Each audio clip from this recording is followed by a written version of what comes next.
हर खबर पर होगी आपकी पकड़। डाउनलोड कीजिए एबीपी लाइव ऐप। हाथरस की बेटी भी तो देश की बेटी है। हाथरस की बेटी को भी तो इंसाफ चाहिए। इसीलिए आपका चैनल एबीपी न्यूज ये बड़ी खबर आप तक पहुंचा रहा है। खबर मतलब एबीपी न्यूज। लेकिन देखिए, हो ये रहा है कि हाथरस की बेटी को इंसाफ की बजाय पीड़ित के परिवार को धमकियां मिल रही हैं। धमकी कौन दे रहा है?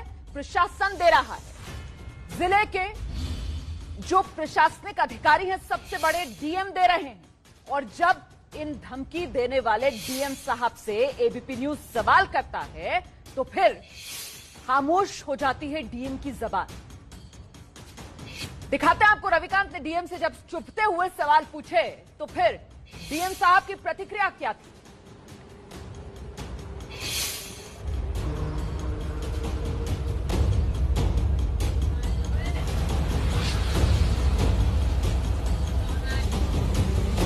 सर ले लो।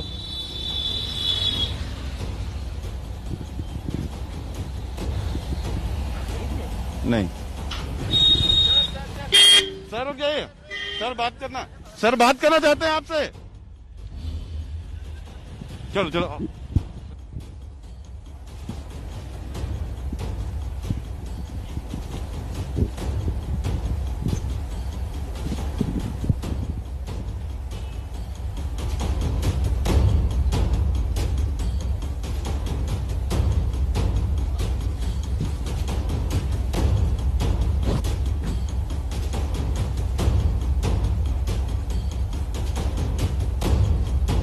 तो ये डीएम साहब को देख रहे हैं आप। हाथरस के डीएम हैं प्रवीण कुमार। जिले के सबसे बड़े अधिकारी होते हैं डीएम। अच्छा, गांधी जयंती का कार्यक्रम है, उसमें शिरकत कर रहे हैं। एबीपी न्यूज संवाददाता रविकांत लगातार उनसे कहते रहे, सर सवाल पूछना है आपसे, सर जवाब चाहिए आपसे। लेकिन साहब, सर कहां सुनने वाले। सर के कान पर तो जैसे जू भी नहीं रेंग रही। सवालों से बचते हुए, सवालों से कन्नी काटते हुए, क्योंकि यही वो डीएम साहब है। ये जो दूसरी तस्वीर आप देख रहे हैं ना, यही इनका वीडियो है जो कल वायरल हुआ था। इसमें पीड़ित परिवार को धमकाने के अंदाज में साफ तौर पर नजर आए थे डीएम साहब। कह रहे थे, तुम अगर अपना बयान बदलोगे तो देख लो, अगर हम बदल गए तो क्या होगा। इस तरीके से घुमा फिरा कर जो धमकी देने का डीएम साहब का अंदाज था, वो कल देश ने देखा। ये वीडियो वायरल हो गया और इसके बाद एबीपी न्यूज संवाददाता प्रतिमा मिश्रा, जो लगातार इस बड़ी खबर को कवर कर रही हैं, आरोप है आपके ऊपर लगातार लग रहे हैं, कम से कम जवाब दे दीजिए। आप दो आरोप आपके ऊपर बड़े हैं सर, उसका जवाब दे दीजिए। क्यों परिवार को आधी रात में क्यों पीड़ित का शव जलाया गया? सर, धार्मिक मान्यताओं को ताक पे रख करके आपने काम किया है। पीड़ित परिवार को आप धमका रहे हैं सर, जवाब दे के जाइए कम से कम। सर, आपसे बार बार प्रश्न कर रहा हूं। तो डीएम को आप देख रहे हैं लगातार मीडिया से भाग रहे हैं। हमने 2 बार उनसे प्रश्न किया है, लेकिन डीएम ने जवाब नहीं दिया। लेकिन हम उनके पीछे हैं। हम अपने प्रश्नों का जवाब लेंगे कि हम प्रश्न कर रहे हैं और चाहते हैं कि डीएम प्रवीण कुमार लश्कार उसका जवाब दे। ले चलो आगे।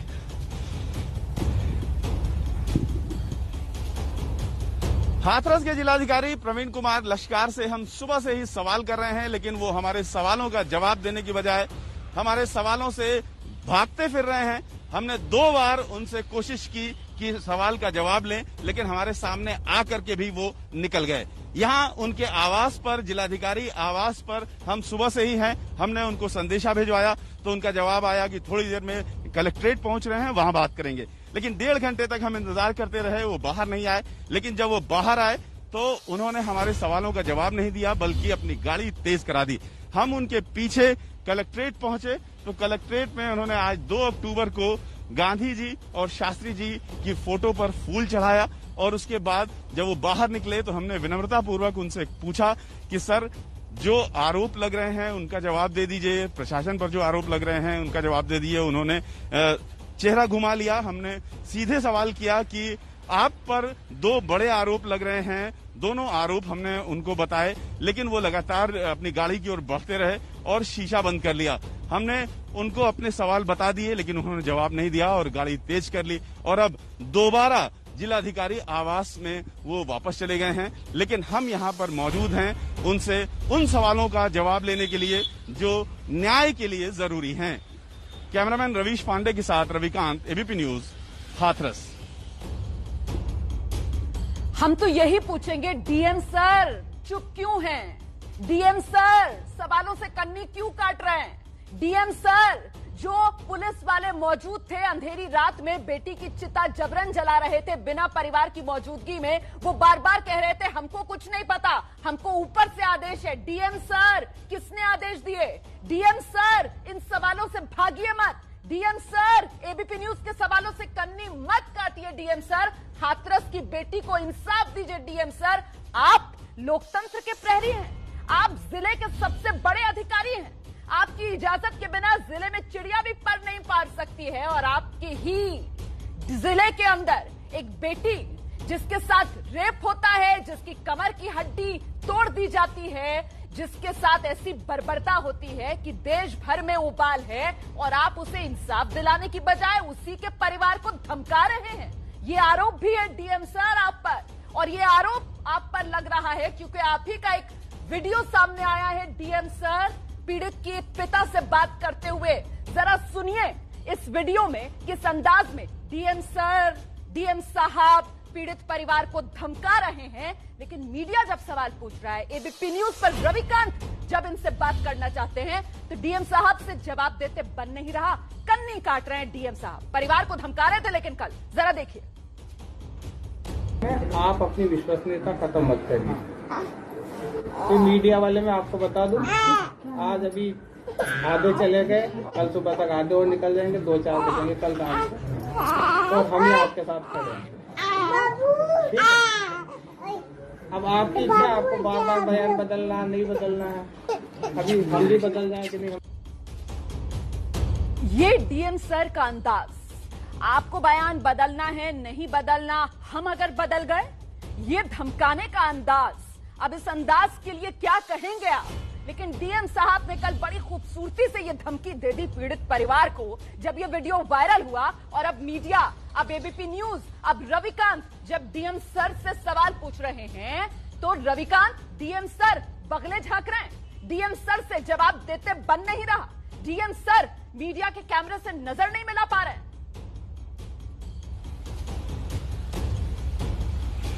देखिए, बेहद शर्मनाक स्थिति है कि कोई किसी जिले का मुखिया अपने ही कामों पर जवाब देने के बजाय गहरी चुप्पी साध ले भागता फिरे।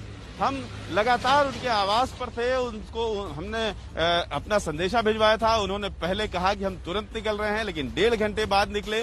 उसके बाद वो उनके निकलते ही हमने उनसे सवाल करने की कोशिश की तो उन्होंने अपनी गाड़ी तेज करा ली और लगभग भागती हुई स्थिति में वो आ गए गाड़ी को लेकर के, और बहुत तेजी से गाड़ी भगाई।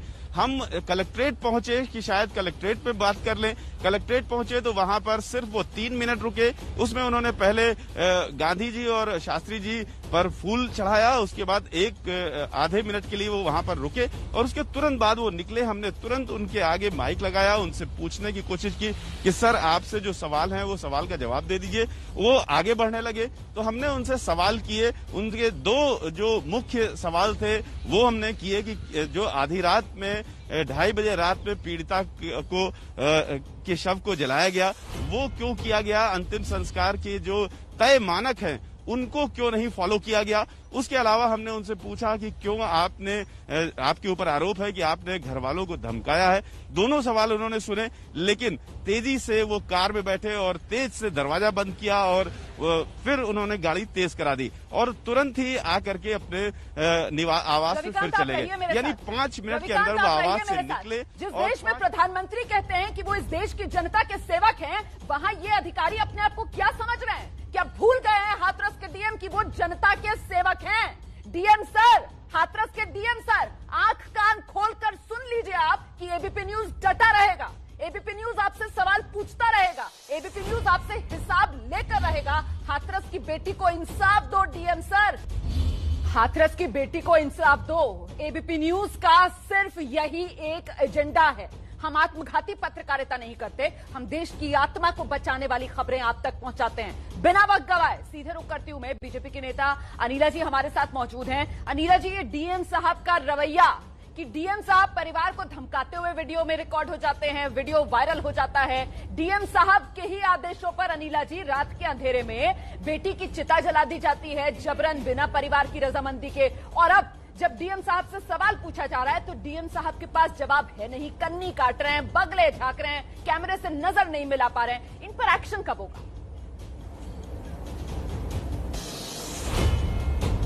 जी बिल्कुल रुमैना जी, जब ये वीडियो कल वायरल हुआ उसके बाद शाम को मैंने डीएम साहब से बात करी कि मैंने कहा ये मीडिया में हर जगह ये बात चल रही है, वीडियो चल रहा है कि आप जो है परिवार को ये बोल रहे हैं आप अगर बयान बदलेंगे, हम बदल गए तो क्या होगा, मीडिया वाले आज हैं कल को नहीं रहेंगे। तो मैंने कहा मैं आपकी बात से मानती हूँ, मीडिया को ऐसा तो है नहीं कि हर वक्त हाथरस कवर करना है, उनको राजस्थान भी कवर करना है, पर आपने ऐसा क्यों कहा कि आप अगर बदल गए तो? उनका कहना यह था कि मैडम मैं उनको ये समझा रहा था कि इनिशियली जो आपने बयान दिए थे उससे आप पलटे क्यों। तो मैंने कहा फिर आप मीडिया को स्पष्ट कर दीजिए कि आपका मतलब क्या था। आपको भागना नहीं चाहिए मीडिया से कहां तक आप भाग कर जाएंगे।